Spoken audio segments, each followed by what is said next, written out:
یک مؤذن داشت بس آواز بد، در میان کافرستان بانگ زد.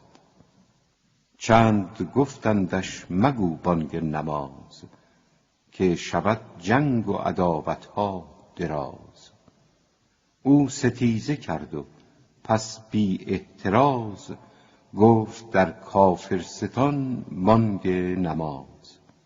خلق خایف شد ز فتنه عامه‌ای، خود بیامد کافری با جامه‌ای. شمع و حلوا با چنان جامه لطیف، هدیه آورد و بیامد چون الیف. پرسان کین مؤذن کو کجاست، که صلا و بانگ او راحت فزاست. هین چه راحت بود از آن آواز زشت، گفت کآوازش فتاد اندر کنشت. دختری دارم لطیف و بس سنی، آرزو می بود او را مؤمنی. هیچ این سودا نمی رفت از سرش، پندها می داد چندین کافرش. در دل او مهر ایمان رسته بود، همچو مجمر بود این غم من چو عود. در عذاب و درد و اشکنجه بدم، که بجنبد سلسله او دم به دم. هیچ چاره می ندانستم در آن، تا فرو خواند این مؤذن آن اذان. گفت دختر چیست این مکروه بانگ، که به گوشم آمد این دو چار دانگ.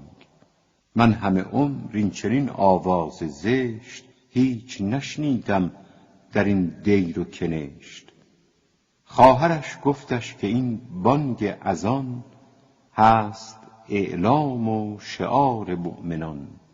باورش نامد بپرسید از دگر، آن دگر هم گفت آری ای پدر. چون یقین گشتش رخ او زرد شد، از مسلمانی دل او سرد شد. باز رستم من ز تشویش و عذاب، دوش خوش خفتم در آن بی خوف خواب. راحتم این بود از آواز او، هدیه آوردم به شکر آن مرد کو. چون بدیدش گفت این هدیه پذیر، که مرا گشتی مجیر و دستگیر. آنچه کردی با من از احسان و بر، بنده تو گشتم من مستمر. گر به مال و ملک و ثروت فردمی، من دهانت را پر از زر کردمی. هست ایمان شما زرق و مجاز، راهزن همچون که آن بانگ نماز.